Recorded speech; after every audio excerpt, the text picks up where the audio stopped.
What's up, guys? Thanks for joining us for another episode of Cory's Car Review.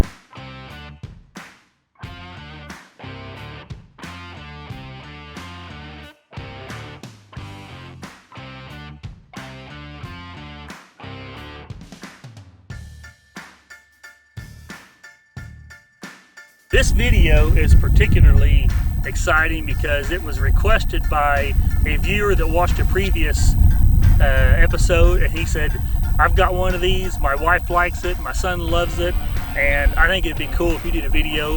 His name's Cory, so Cory, this is for you. This came out of the General Motors Holden plant in Australia. So if you don't know the history about this, you're fitting to find out. I'm going to tell you, and if it's boring, it's all right, because it's history, right? So these cars were built in the Holden plant in Australia as a Holden Commodore. It was shipped over to the United States for General Motors. When it got to the United States, General Motors took the Commodore badging off, put the G8, turned it into a G8, changed the front grille, the front bumper, which is funny because the guy that has it says that when Australia gets cars, they change out their stuff for the Pontiac stuff, so it's kind of funny. But started out as a Holden Commodore, highly underrated car in my opinion.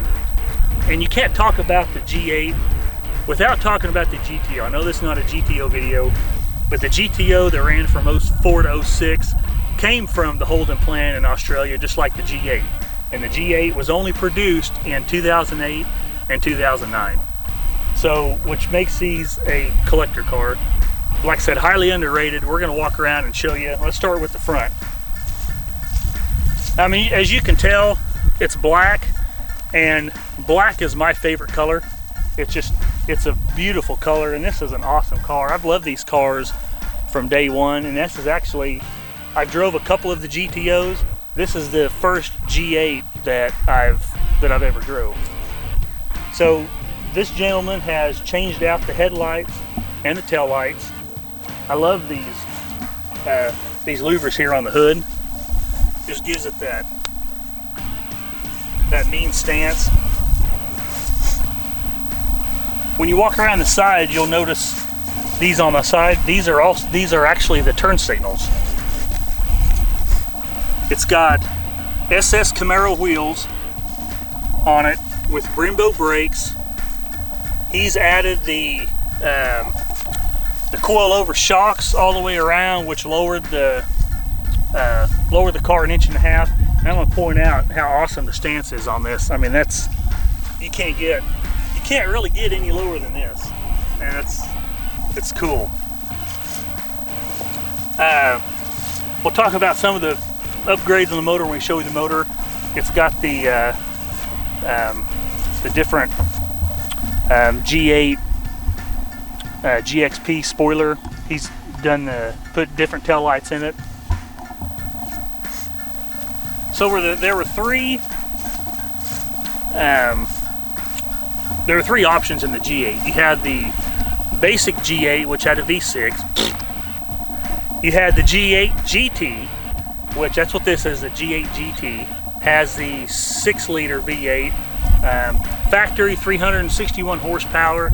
This one's not factory. There's a couple tasteful upgrades.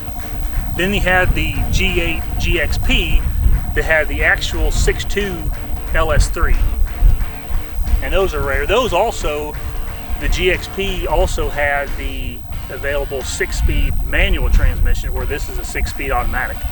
You can only get the manual with the GXP. It's a beautiful car, and I would tell you, we had a little bit of fun on the way out here because I wanted to make sure I looked professional when I went and drove it. And when the tires spin on this, I forgot to mention, it is rear wheel drive, which makes it just that more appealing. But when the tires spin on this is probably the smoothest car that I've ever been in when the tires start spinning, because you don't even know they're spinning. It's like you're doing a burnout on ice. Well, I'm going to pop the hood and show you under the hood. So under the hood is the icing on the cake. As I mentioned, I think, highly underrated. They're such a cool car, and you wouldn't expect a four-door car to be as fast as these are. So under the hood is all the bread and butter on this thing. 6-liter V8, stock 361 horsepower. This has a cold air intake. He's put a cam in it, as you can see right here. Down here, he's put headers on it. Man, these headers look great. You can see them right there in between these plug wires. So this has the 6-liter. As I mentioned, the GXP came with the LS3 6.2. That's even a more rare car than this. But just, I love these cars. I love cars like this that you don't expect to be as fast as they are. A sleeper car, and that who wouldn't want a sleeper grocery getter? As I mentioned, it's got, which you can't see in the rear fenders, but it's got coilovers all the way around, and they're adjustable. So what the adjustable coilovers do is you can adjust them to raise the car up, and it gives you more compression on the springs and the shock, and makes the ride smoother. And then you can adjust them where it lowers the car and makes it stiff. And he's got this lowered down, but the ride on this is really good.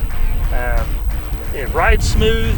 Like I said, we did a test hit with, spinning some tires, so I look professional for you guys, and it's spot on. It's perfect. Well, I can't wait to show you the inside, because I love the dash and the seat setup. So let's move the inside. All right, so as you move inside, you'll notice it has leather seats, and the leather is different. You can kind of tell it's a different type of material because it's manufactured in Australia. But with this color combination, you get the red leather insert in the middle.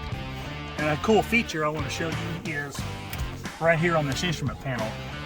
You've got the red in the middle for the tach and the speedometer. And also, which I'll show you when we go drive it, but 2008 was the only year that you could get the battery gauge, which is not on. I'll show you, but 2008 was the only year you could get the battery gauge and oil gauge. 2009 it was gone. I don't know why that is, but the main thing on the interior is that right there. The traction control, baby. So, the interior of this thing, it's all factory. After driving it, we've noticed that this oh shit handle right here is mainly built for the driver, because it's the way it's designed. The passenger, it's awkward, but it fits the driver's hand perfect. So I'm guessing they did that because this thing's got so much power. You just leave one hand on the wheel and the other hand on your handle, and you just hold on, because I guarantee you, driving one of these, you're gonna need that. It's cool.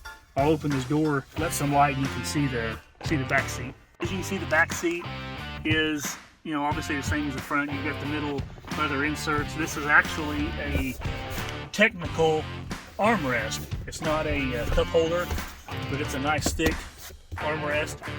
Now, if you're wondering, Corey, I'm back here and I got a nice armrest. It's padded, it feels good, but I don't have anywhere for my cups. Don't worry, we've got you covered. Bam! Cup holders. Got a huge area here you can put, whatever you want. It's just a flat area.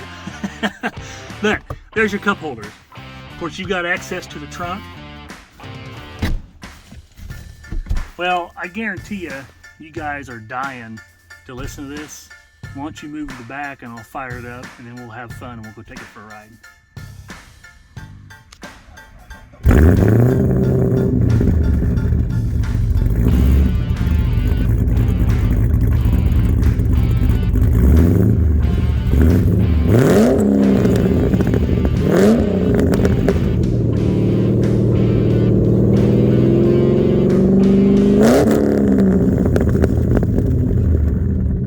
So before we go drive this thing, I want to take a moment of silence and let you just take in how awesome this thing sounds with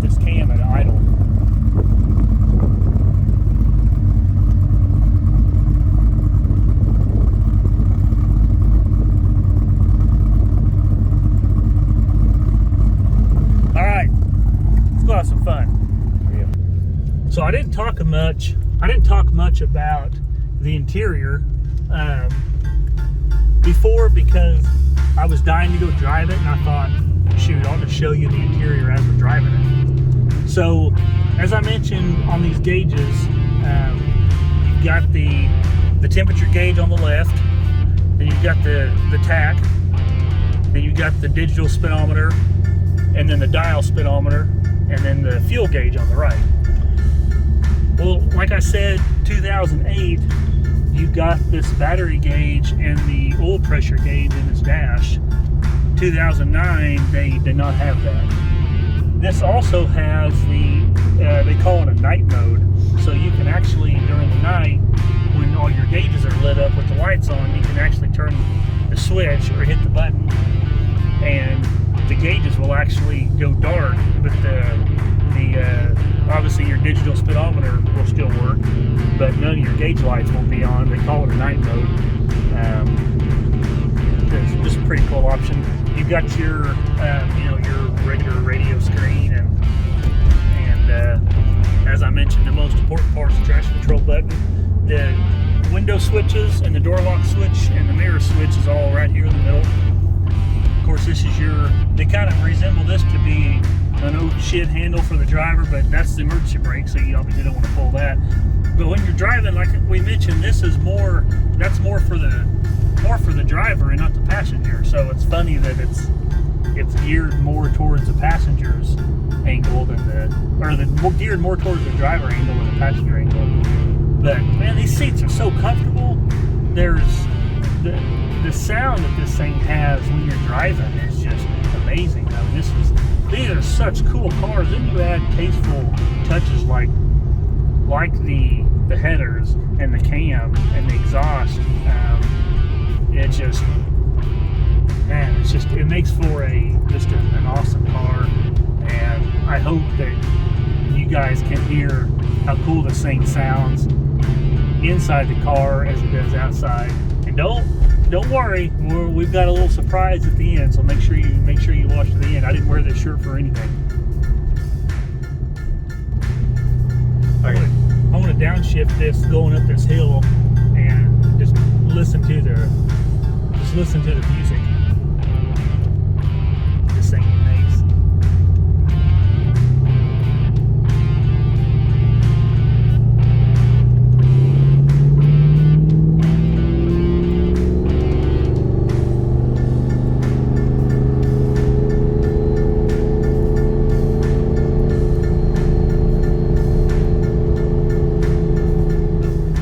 I forgot to mention, you can put this in sport mode, so I've got it in drive, which is a normal drive mode. But you flip it over to the right and shows we're in 5th gear now. You can shift up to go to 6th gear, or shift down to go to 4th gear. And this thing downshifts, man, it sounds awesome. And then you find that perfect RPM gauge, and then you just give it a little bit of gas.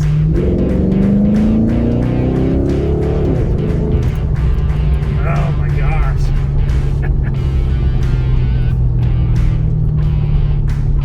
My seatbelt locked.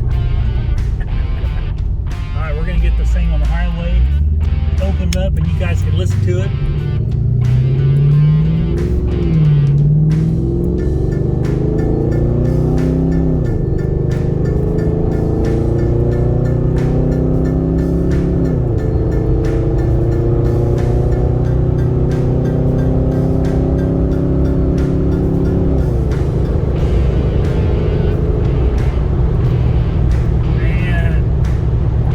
Sounds good running through the gears. I mean, even with these coil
awesome car, and I'm glad I got the opportunity to review it and drive it. Like I said, I didn't wear this video for nothing, so I'm glad you stuck around to the end. Make sure you hit that subscribe button, share this video with all your friends, and I can't wait for this next part and the next video.